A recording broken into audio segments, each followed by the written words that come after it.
கொண்டு வந்தாங்க. விஜய் வருவதற்கு இந்த தாக்கம் தெரியறதுக்கு முன்னாடியே விஜய் இன்டைரக்ட்லி என்டிஏக்கு ஹெல்ப் பண்ணியிருக்காரு. எப்படின்னு கேட்டீங்கன்னா, டிஎம்கே சர்க்கார் திமுக பயப்பட்டது ரெண்டே பேருக்கு தான். யார் யார் சொல்லுங்க பாப்போம்? விஜய் வளர்ந்துட்டு இருக்காருங்கிறது அர்த்தம். அதான் பயந்து.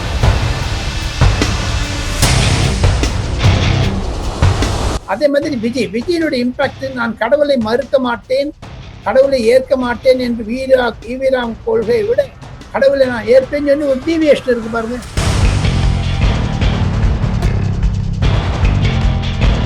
தமிழகத்திலும் இந்த திராவிடம் போன்ற கட்சிகள் எல்லாம் தன்னுடைய கடைசி மூச்சுடன் இருக்கிறது. கரூர்ல எங்க அவ்வளவு பர்சன்டேஜ் ஓட்டா இருக்கு.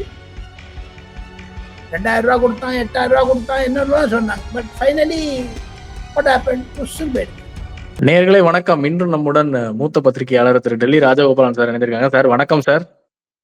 நமஸ்காரம்பா. நமஸ்காரம். என்ன துபாய் போலியா நீங்க? இல்ல சார். சார் நீங்க சொல்லியிருந்தீங்க, ஒரு மிகப்பெரிய மாற்றத்திற்கான அரசியல் விதையா இந்த தேர்தல் இருக்க போது பெருமளவுல மக்கள் எல்லாம் வாக்களிக்க போறாங்க. நீங்க முன்னாடியே நம்ம இன்டர்வியூல சொல்லியிருந்தீங்க. நீங்க சொன்னபடியே நடந்திருக்கு சார். அது எப்படி கரெக்டா ப்ரெடிக்ட் பண்ணீங்க? நான் துபாய் போறான்னு சொன்னேன். ஏன்னா துபாய் தான் இப்ப சென்டர் பாயிண்ட். அங்க துபாயில அமெரிக்கா தாக்குதல் நடத்தாது இருந்தா சரி, அது இது இன்னும் ஒரு 4-5 நாள் நடத்தக்கூடாதுன்னு பிரார்த்தனை பண்ணிக்கிறோம். காரணம் என்ன? எல்லாரும் துபாய்க்கு போறா இப்போ. புரியுது சார். சரி, இப்ப இங்க ஜெயிக்கிறோமோ தோக்குறோமோ இது வேணும், விடுமுறை வேணும். ஆனா அது ஒரு கான்ட்ராஸ்ட் பாருங்க.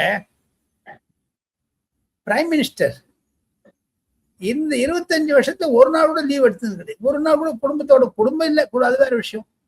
தேசம் தேசம் தேசம் அதுக்கே ஒரு இம்பார்ட்டன்ஸ் கொடுத்துருந்தேன். இப்ப வர நவீன தலைவர்கள்லாம் துபாய் போறது, ஜெயிச்சாலும் சரி தோத்தாலும் சரி. அவர் இந்நாள் முதலமைச்சரா, வருங்கால முதலமைச்சரா, இல்ல முன்னாள் முதலமைச்சரா எல்லாம் தெரிய மாட்டேங்குது. அவங்க ஃபாரின் போய் ஆரம்பிச்சிட்டாங்க. எது இருப்பினும் 85% வாக்கு என்பது ஒரு மூதனமாக இருக்கிறது. தமிழகத்தில் திராவிட முன்னேற்ற கழகத்தினுடைய ஆட்சியை பொதுமக்கள் எதிர்க்கிறார்கள் என்ற நிலைப்பாட்டை கொண்டு வந்து விட்டாகிறது. யங் ஜெனரேஷன் புது முயற்சிகளை பார்க்க வேண்டும் என்று நினைக்கிறார்கள். அதுல திமுக பயப்பட்டது ரெண்டே பேருக்கு தான். யார் யார் சொல்லுங்க பாப்போம்? ஒண்ணு, திராவிட முன்னேற்ற கழகம் பயப்பட்டது மோடி கிட்டக்க. மோடி வளர்ந்து வருகிறார் என்றுதான் அர்த்தம். அடுத்ததாக விஜய் வளர்ந்துட்டு இருக்காருங்கிறது அர்த்தம். அதான் பயந்து இருக்காங்க. இது இருக்கிறத பாத்தீங்கன்னா, சென்னையோ இல்ல டெல்டா மாவட்டங்களோ அல்லது கோயம்புத்தூரோ, கரூர்ல எங்க அவ்வளவு பர்சன்டேஜ் ஓட்டா இருக்கு. 2000 ரூபாய் கொடுத்தான், 8000 ரூபாய் கொடுத்தான், என்ன சொன்னாங்க. But finally what happen? புஷ்ஷுன்னு போயிடுது.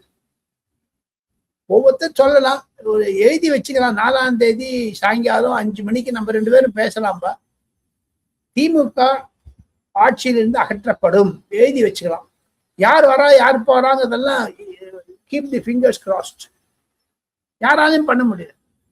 நம்ம தமிழ்நாட்டுல மூத்த தலைவர் ரொம்ப ஜெயில இருந்திருக்கார் 103 நாள். ரொம்ப விஷயம் தெரிஞ்சவர். ஆங்கிலம் நன்றாக பேசுவார், தமிழ் நன்றாக பேசுவார். கருத்து கணிப்பு அவர் மூலமாகத்தான் திராவிட முன்னேற்ற கழகம் தோல்வி அடைந்தது. காங்கிரசுக்கும் திமுகவிற்கும் உள்ள ஒரு உரை கெடுத்தது அவர்தான். அவரே சொல்றாரு, we cannot believe it. 40% vote will go there, 50% will go there. இந்த மாதிரி ஆங்கிலம் பேசுகிறார். தமிழகம் ஒரு ஷார்ட் அடிச்சாங்க சார் திமுக. அதுல இருந்து வெளில வரத்துக்கு ஒரு 10 வருஷம் ஆகும் சார். என்ன பேச்சு. ஒரு நெகட்டிவ் அரசியலை அடாப்ட் பண்ணக்கூடாதுங்க. தயவுசெய்து தெரிஞ்சுக்கிறோம். நம்ம நிறைய அரசியல்வாதிகள்லாம் பார்த்துருக்கோம். அவளுக்கு தெரியும் நன்னா எப்படி ஹேண்டில் பண்ணோம்னுட்டு. எங்க அந்த ஒரு அடிக்கடிக்கு ஒரு சிம்பத்தி வருதுங்களே. நரேந்திர மோடி நீங்க எவ்வளவுதான் திட்ட முடியும், விஜய் நீங்க எவ்வளவுதான் திட்ட முடியும். ஒரு சின்ன உதாரணம், கரூர், சங்கீதா, ஜனநாயகன் இந்த பஸ் எல்லாம் நிறுத்தினது. இந்த 4 குற்றம். அந்த குற்றத்துக்கு ஆண்டவன் தண்டிப்பாங்க. பொருளாதார ரீதியாக ஜனநாயகனுக்கு 500 கோடி ரூபாய் நஷ்டம். சங்கீதா என்ற பெண்மணி மூலமாக அவருக்கு மூளையில் குடைச்சல் கொடுத்தது. கரூர் மூலமாக எமோஷனல் ஒரு இதுவாக அவர் மனதை குழப்ப வேண்டும் பண்ணினது. இது கடைசியில அவர் ஜெயிக்க கூடாதுங்கிறது பஸ் எல்லாம் நிறுத்தினார். இது புதுசா இருக்குங்களே. இதெல்லாம் எப்படிங்க அந்த கிரிமினல் மைண்டு தான் தெரியும் சார். இந்த கிரிமினல் மைண்ட் தான். இப்போ பாருங்க, ஒன்றும் இல்லை, நேஷனல் ஹெரால்டு கேஸ்ல 50 லட்சத்தை கொடுத்து 2000 கோடி ப்ராப்பர்ட்டி எடுத்துட்டாங்கல்ல ராகுல் காந்தி. ஸோ ஆக மொத்தம் இந்த ஜெனரேஷன்ல இருக்கிற லீடர்ஷிப்புக்கு கிரிமினல் இன்டென்ட் இருக்குன்னு தான் தெரியுது வார்த்தை. அதனால தான் ஜனங்க அடிச்சாங்க. காங்கிரசுக்கும் திமுகவிற்கும் ஒரு பாடம் என்ன என்று கேட்டால் 2026 பொது தேர்தல் காண்பிப்பது 1984 சீக்கியர்கள் 8000 பேர் கொலை செய்தது. 2013 ஆந்திராவை தெலுங்கானா ஆந்திரா என்று பிரித்தது. அதுல எத்தனையோ பேர் செத்து போயிட்டாங்க. இலங்கையில் 2009 இலங்கையில் 3 லட்சம் தமிழர்களையும் பிரபாகரனையும் கொலை செய்தது. நம்ம இந்திய ராணுவமே போய் ஸ்ரீலங்கன் ஆர்மி மாதிரி பெயிண்ட் அடிச்சு அங்க போய் அடிச்சிருக்காங்க. இந்த 3 படுகொலைகள் தான் காங்கிரஸை ஒண்ணு இல்லாத ஆக்கினது. அதே மாதிரி 41 படுகொலை கரூர்ல. அது சுத்தி சுத்தி அடிக்குங்க அந்த திமுக. கடைசி சொல்லிருக்காரு பாருங்க, கரூர்ல எனக்கு நியாயம் கிடைக்கணும். இப்ப கூட சொல்லிருக்காரு நியாயம் கிடைத்து விட்டது. we do not know எது கரூர்ல சிம்பத்தி வேவா இல்ல எந்த இடத்த சிம்பத்தி. சென்னையில சிம்பத்தி நீங்களே சொன்னீங்க, சென்னையில அடிச்சிடும் நானும் கேள்விப்பட்டேன். இது திமுகவுக்கும் பிஜேபிக்கும் திமுகவிற்கும் தமிழ் வெற்றி கழகத்தும் ஒரு இடத்துல போட்டி, ஒரு இடத்துல ஏடிஎம்கேக்கும் தமிழ் வெற்றி கழகம், சில இடத்துல பாஜகவுக்கு 4 இடத்துலயும் அடிச்சிருக்காங்க. சார் காலங்காலத்துல ஒரு வாக்குப்பதிவு நடந்துட்டு இருக்கிறப்போ ஒரு 8:30 மணி 9 மணி வாக்குல பிரதமர் ஒரு ட்வீட் போடுறாரு, இளைஞர்கள் பெருமளவுல வாக்களிக்கணும்னு. அதே மாதிரிதான் இளைஞர்கள் ரொம்ப பெருமளவுல வாக்களிச்சிருக்காங்க. அந்த அவங்களோட டிசைடிங் ஃபேக்டரா சார் இருக்கு இந்த தேர்தல்ல. இளைஞர்கள்லாம் திமுகவுக்கு எதிராக இருக்கிறார்கள். அந்த இளைஞர்களே 2 பிரிவா தான் நான் பாக்குறேன். என்னுடைய டியர் ஃப்ரெண்ட் லாஸ்ட் வீடியோல கூட சொன்னேன், அது மிகவும் கவலைக்கிடமாக இருக்கிறார். என்னுடைய நண்பருடைய பள்ளிக்கூட நண்பருடைய மாப்பிள்ளை, அவன் drug addict, he is very ஐசியூல இருக்கான், 3 மாசமா இருக்கான் ஐசியூ. டாக்டரே சொல்லிட்டாங்க எடுத்துன்னு போங்கன்னு எடுக்குவாரு. அந்த மாதிரியான குடும்பம் இளைஞர் பிரிவு அது ஒண்ணு இருக்கு. செகண்ட், விஜய்க்கு சாதகமா இருக்கு, விஜய்க்கு எதிராக இருக்குன்னு சொல்ல முடியாது, நரேந்திர மோடிக்கு சாதகமா இருக்கு. ஆக மொத்தம் திமுகவிற்கு எதிர் வாக்குகள் தான் இளைஞர் ஓட்டு என்பதை கண்கூட பார்க்கலாம். சார் இன்னொன்னு, இப்போ அது முன்னாடி திமுக காரங்களாம் இந்த எஸ்ஐஆர் பணியை ரொம்ப விமர்சனம் பண்ணாங்க. ஆனா இப்போதைக்கு நேத்தி இந்த சதவீதம் கூடுனதுக்கு அப்புறம் இதெல்லாம் எஸ்ஐஆர்னாலதான் காரணம், இது விஜய்க்கு விஜய் காரணம் இல்லைன்னு சொல்றாங்க. எதனால இந்த டபுள் ஸ்டாண்டர்டு? அழகா எஸ்ஐஆர் ஒரு ஒரு மக்கள் மத்தியில ஒரு பீதியை கலப்பாம இருந்ததுதான் இன்னைக்கு பாருங்க எஸ்ஐஆர் ஒரு தெளிவான நம்பரை கொடுத்துருக்கு. எதனால அதை எஸ்ஐஆர் வச்சு இப்படி ஒரு பாலிடிக்ஸ் பண்ணி இப்படி ஒரு பல்பு வாங்கிட்டாங்க சார்? அது பயத்தினுடைய சிகரம். அதை தவிர முதல்ல இவிஎம்னாங்க, ஓட்டு சோரின்னாங்க, ஓட்டு திருட்டுன்னாங்க, அப்புறம் எஸ்ஐஆர்னாங்க. இப்ப கடைசியில என்ன எஸ்ஐஆருக்கு வெஸ்ட் பெங்கால்ல 92% ஓட் ஆயிருக்கு. அது யார் சொல்றதுங்க? தமிழ்நாட்டில் சில இடத்துல 90% ஓட் ஆயிருக்கு, ஆவரேஜ் 86, 85. ஸோ அது மாதிரி எஸ்ஐஆருக்கு டபுள் ஸ்டாண்டர்ட் ஆரம்பித்து திமுக பண்ண முடியும், என்னன்னு பேச முடியல. என்ன எல்லாத்த தவிர திமுக மெயினா அண்டர்ஸ்டாண்ட் பண்றது என்ன, நீ காத்தால எங்கிட்ட ஒரு சீனியர் லீடர் திமுக கார்பரேஷன் ஒரு எம்பி ராகுல் காந்தி தான் குழப்பி விட்டார் சார் எங்களை அப்படிங்கிறது. ராகுல் காந்தியினுடைய ஒரு போக்கு எங்களை மாத்தி விட்டுருச்சுன்னு எதுக்கு அது மாதிரி பண்ணணும் சார்? அதே போல நீங்க சொல்லியிருந்தீங்க ராகுல் காந்திக்கு திமுக பிடிக்கவே இல்லை அந்த கூட்டணின்னு. ஆனா கடைசி வரையும் அவங்க ஒரே மேடையில பகிரவும் இல்லை ஸ்டாலின் அவர்களும் ராகுல் காந்தி அவர்களும். இது நிச்சயம் அந்த கூட்டணிக்குள்ள அந்த வாக்கு இதுல பாதிப்பு ஏற்படுத்திருக்குல்ல. ஆனா இன்னொன்னு சொல்றாங்க, கண்டிப்பா விஜய் ஒரு நல்ல சதவீதத்துல வாக்கு எடுத்துட்டாலோ நிச்சயம் ஒரு தேர்தல் முடிஞ்சதுக்கு அப்புறம் ஒரு 6-7 மாசம் கழிச்சு அவர் கூட்டணி மாறதுக்கு கூட வாய்ப்பு இருக்கு. அப்படிலாம் நடக்க வாய்ப்பு இருக்கா சார்? யாரோட திமுக வருவாராமா? இல்ல ராகுல் காங்கிரஸ் பிரிச்சு டிவிகேயோடயோ இல்ல அந்த மாதிரி சொல்றேன் நான். அது நம்பரை பொறுத்து இருக்கு. ராகுல் காந்தி பாருங்க, மம்தா பானர்ஜி திட்டுறாரு யூடியூப்ல போட்டு. அவருக்கு யாருன்னு திட்டு, திமுக மாதிரி எல்லாரையும் திட்டின்னு இருக்கணும் அவருக்கு. இப்போ திமுக திட்ட ஆரம்பிச்சிடுறாரு, பார்த்துட்டு கூட்டணி மாறுதோ இல்லையோ. என்னை பொறுத்து மட்டும் அதிமுகவில் நிரந்தரமாகிவிட்டால் திமுக கூட்டணி உடைந்து அதிமுகவில் பக்கம் வருவார்கள். இப்ப பாருங்க, நீங்க ஒரு மெயின் பாயிண்ட் பிடிச்சிருக்கீங்க. 2026 திருப்பம் என்பது தமிழகத்தில் 70 ஆண்டுகளுக்கு பிறகு இந்த திராவிடம் என்ற மாயை மூறி போய் ஒரு தொங்கு சபை மாதிரி வந்ததுன்னு வச்சுங்க. இது தொங்கு சபைக்கு போகாது, இவ்வளோ ஈக்குவல் வந்துட்டு. ஆனா 3 பார்ட்ஸா போயிடுச்சுன்னு என்ன பண்ணுவீங்க?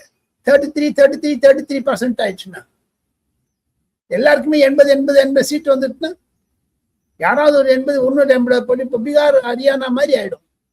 பீகார்ல நிதிஷ்குமார் இந்த 80 பிடிச்சு அந்த 80 பண்ண அங்க பிடிச்சி எந்த மாதிரி மாறிடும் அது. தமிழகத்தில் இந்த திராவிட மாயை என்பது செத்து போச்சு. எப்படி காங்கிரஸ் அகில இந்தியாவில் செத்து போச்சு அதே மாதிரி. அதுதான் நரேந்திர மோடி சொல்றாரு, டைனஸ்ட் parties will end their political gambit in 2026. முடிஞ்சு போச்சு சார். அதே போல இந்த கேள்வி நான் கேட்கலான்னு இருந்தேன், நீங்களே சொல்லிட்டீங்க. இங்க வந்து வாக்கு சதவீதம் அதிகமானதுக்கு ஒரு சிலர் விஜய் ஆதரவாளர்கள் வந்து விஜய் தான் காரணம் அப்படின்னு சொன்னாலும், வெஸ்ட் பெங்காலையும் சரி அஸ்ஸாம்லயும், வெஸ்ட் பெங்கால்ல நேத்தியும் வந்து நம்மளோட 92% அந்த ஃபேஸ் 1ல வந்து அதிகமாயிருக்கு. வெஸ்ட் பெங்கால்ல வந்து அந்த வாக்கு சதவீதம் அதிகமானது வந்து ரூலிங் பார்ட்டிக்கு பாதகமா தான் அமையன்னு வந்து பாஜக ஆதரவாளர் தலைவர்களே சொல்றாங்க. எப்படி சார் அங்க எப்படி சார் இருக்கு ட்ரெண்ட்? நம்ம எப்பவுமே சில தேர்தல்களை அனலைஸ் பண்ணணும்னு சொன்னா, இது நம்ம மேற்கு வங்காளம் பாஜக கைப்பற்ற இருக்கிறது. மேற்கு வங்காளத்தில் மம்தா பானர்ஜி செயல் இழந்து இருக்கிறார், பலவீனமாகிவிட்டார்.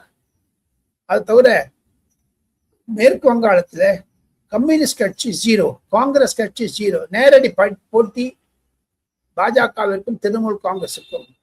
திரிணாமுல் காங்கிரஸுக்குள்ளேயே பல சண்டை இருக்குது. எப்படி துரைமுருகன் மாதிரி வயசானோல சுகத்தோ ஹசாரா, அதை தவிர பார்த்தசாரதி மொண்டு, நிறைய பேர் இருக்காங்க அங்க. நிறைய எனக்கு தெரிஞ்சவங்களே ஒரு 7-8 பேர் இருக்காங்க. ததாகத் ராயினுடைய சுகத்தா ராய் அவருடைய பிரதர் தான் இருக்கு. அவங்கெல்லாம் ஆன்டி மம்தா, ஆன்டி அபிஷேக் பானர்ஜி. எப்படி தமிழகத்தில் உதயநிதிக்கு எதிர்த்து நம்ம துரைமுருகன் எல்லாம் இருக்காங்களோ அது மாதிரி வெளில தெரியாது. ஆனா அவங்களுக்கு அவங்களுடைய தாக்கத்தினால்தான் திமுக மாதிரி அங்கேயும் மேற்கு வங்காளத்திலையும் எதிர் ஓட்டு வந்திருக்குங்க.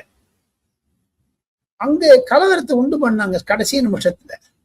தேர்தல் கமிஷன் விடுந்து, அது தவிர அமித்ஷா அங்க கேம்ப் பண்றதுனால பயந்து போயிட்டான். மேற்கு வங்க தேர்தல் வரலாற்றிலேயே வன்முறைகள்லாம் எதுவும் இல்லாம ரொம்ப மெருதுவா ரொம்ப இதமா நடந்த தேர்தல் வந்து இதுன்னு சொல்றாங்க. அது எப்படி சார் அமித்ஷா அவர்களை வந்து அங்க ரொம்ப கேம்ப் பண்ணதுனாலதான் நடந்ததுங்கிறீங்களா? கேம்ப் பண்ண தவிர சென்ட்ரல் போலீஸ் ஆர்கனைசேஷன் ஒரு 10 யூனிட் இருக்குங்க. CISF, BSF, CRPF, ITDP, NSG, அதெல்லாம் இருக்கு. எல்லாத்தையுமே கொண்டு ரொப்பி இருக்காங்க. காரணம் என்ன? எலெக்ஷன் கமிஷன் கேட்டிருக்காங்க, எங்களுக்கு வன்முறை இல்லாத தேர்தலை காண்பிக்கிறேன். இந்த 152 110 வரும்னு அமித்ஷா மாத்தட்டி சொல்றாரு. இன்னும் 150க்கு 140 இன்னொன்னு இருக்கு அடுத்த 29ஆம் தேதி. அதுக்காக தான் அங்க உட்கார்ந்துட்டு இருக்காரு. ஒரு பாருங்க, இன்னைக்கு காத்தால படகுல போயிருக்காரு பிரைம் மினிஸ்டர். அங்க இருக்க படகு ஓட்டிக்கிட்டுலாம் பேசியிருக்காரு. நல்ல ஸ்கீமா பண்றாங்க அத்தை பிஜேபி. எல்லாத்த விட இன்னொன்னு உங்களுடைய நேயர்களுக்கு புதியதாக சொல்ல வேண்டும் என்றால், பீகார் முடிஞ்சது, வெஸ்ட் பெங்கால் ஆரம்பிச்சாங்க. வெஸ்ட் பெங்கால் முடிஞ்சது, இன்னைக்கு நவீன் நிதின் சொல்லிட்டாரு, எங்களுக்கு உத்தரப்பிரதேசத்துல நாங்க வந்து யூபி நடத்துவோம், நாங்க போய ஆரம்பிச்சுட்டாங்க. இப்போ அங்க வந்து 24/7 எலெக்ஷன் எப்படி ஒன்று நிச்சயம். தமிழகத்திலும் மேற்கு வங்காளத்திலும் 80% 90% ஓட்டா இருக்கிறது. காரணம் என்ன என்று கேட்டால், இந்தியாவில் நூதனமாக பாஜகவினுடைய ஹிந்துத்வா வேலை செய்ய ஆரம்பித்திருக்கிறது. அதைத்தான் RSS பிரமுகர் இந்து ராஷ்டிரா என்று சொல்லுகிறார். இந்து ராஷ்டிராவை நோக்கித்தான் இந்தியா செல்லுகிறது. இது ஒரு மாபெரும் திருப்பமாகத்தான் நான் கலாச்சார ரீதியாக இந்தியாவினுடைய பொதுமக்கள், ஒரு சார்பு பொதுமக்கள் பாஜகவை விரும்புகிறார்கள் என்று ஆணித்தனமாக சொல்ல முடியும். தமிழகத்திலும் இந்த திராவிடம் போன்ற கட்சிகள் எல்லாம் தன்னுடைய கடைசி மூச்சுடன் இருக்கிறது. அவங்க தம் விட்டுருவாங்களா, அதாவது அந்த மூச்சை விடுவாங்களா தெரியுது. கடைசியா பார்க்க போனீங்கன்னா தமிழகத்தில் கண்டிப்பாக ஆன்மீக அரசியல் தலை தூக்க ஆரம்பித்து விட்டது. அதற்கு எப்படி ரஜினிகாந்த் போன்றவர்கள் எல்லாம் முன்னிருந்து நடத்தினார்களோ 2021 பின்வாங்கினாரோ, அதே மாதிரி விஜயனுடைய இம்பாக்ட், நான் கடவுளை மறுக்க மாட்டேன், கடவுளை ஏற்க மாட்டேன் என்று ஈவீராம் கொள்கையை விட கடவுளை நான் ஏற்பேன்னு சொல்லி ஒரு டீவியேஷன் இருக்கு பாருங்க. That also shows youngsters mind. என்னுடைய இன்டர்பிரிட்டேஷன் என்னன்னா, திராவிடம் மங்குகிறது. துபாய்க்கு போயிட்டாங்க. அதுதானே காரணம். துபாய் நீங்க இந்தியாவில் இல்லாத இடமா துபாயில போய் கொண்டாட போறீங்க. அதுதான் நாளையில இருந்து பாருங்க, நிறைய கருத்து வேறுபாடுகள் வரும். திமுக உள்ளே வரும். எடப்பாடி பழனிசாமி முதலமைச்சரான பிறகு சில நூதனமான முயற்சிகளை அவர் மேற்கொள்ள இருக்கிறார். திமுக அரசாங்கத்தின் மீது பல விசாரணை கமிஷன்களை போட இருக்கிறார் என்று நான் இந்த சாரி யாருங்கிறத கண்டுபிடிச்சிடுவாங்க. இனிமேல் கடன்னு பிடிச்சிடுவாங்க. சார் என்னோட இறுதி கேள்வி சார், இப்போ வந்து வாக்கு சதவீதம் அதிகமா இருக்கு ஒரு பக்கம், இன்னொன்னு தேர்ட் பிளேயரா விஜய் வந்து ஸ்ட்ராங்கா இருக்காருங்கிற மாதிரி உங்களுடைய கருத்தை வந்து சொல்றீங்க. அப்படி இருக்கும்போது இது வந்து எந்த அளவுக்கு வந்து என்டிஏக்கு வந்து சாதகமா அமையும் நினைக்கிறீங்க? அது எந்த புள்ளியில என்டிஏக்கு வந்து சாதகமா அமையும்? திமுகவோட வாக்கு அவர் பிளக்கிறதுனாலயா, எப்படி டைட்டான 3 கார்னர் ஃபைட்டுங்கிறதுனாலயா? 3 கார்னர் ஃபைட்டா இருந்தா கூட முதல்ல இருந்து என்ன சொல்லி வந்தாங்க, விஜய் வருவதற்கு இந்த தாக்கம் தெரியறதுக்கு முன்னாடியே விஜய் இன்டைரக்ட்லி என்டிஏக்கு ஹெல்ப் பண்ணியிருக்காரு. எப்படின்னு கேட்டீங்கன்னா, டிஎம்கே சர்க்காருக்கு உக்காடுக்கே பெயிண்டுவான்னு ராஜ்யசபா லோக்சபால சொன்னார் அமித்ஷா. வேருடன் புடுங்கி எறிவான், எரிஞ்சிட்டாரு. அதுக்கு விஜய் உதவி பண்ணியிருக்காங்க. இனிமேல் விஜயோட காமன் மினிமம் ப்ரோக்ராம் போட்டு ஏடிஎம்கேவோட போர்டு சேருவாங்களா, இல்ல விஜயை தனியா விட்டுருவாங்களா, விஜயகாந்த் மாதிரி இவர் எதிர்கட்சி தலைவர் ஆவாரா, இவருக்கு எத்தனை எம்எல்ஏ கிடைக்க போகுது, இதெல்லாம் இருக்குங்க. என்னை பொறுத்து மட்டும் தேசிய ஜனநாயக கூட்டணி கம்ஃபர்டபுள் மெஜாரிட்டியில வரும் தான் எனக்கு தோணுதுங்க. எதிர்கட்சி தலைவனாங்களும் 24 சீட் வரும். அந்த 24 சீட் விஜய்க்கு வந்துருச்சுன்னா திமுக டக்குனு கீழே இறங்கிடும். மு.க. ஸ்டாலினுக்கு ஈடியாகத்தான் இருக்கும்.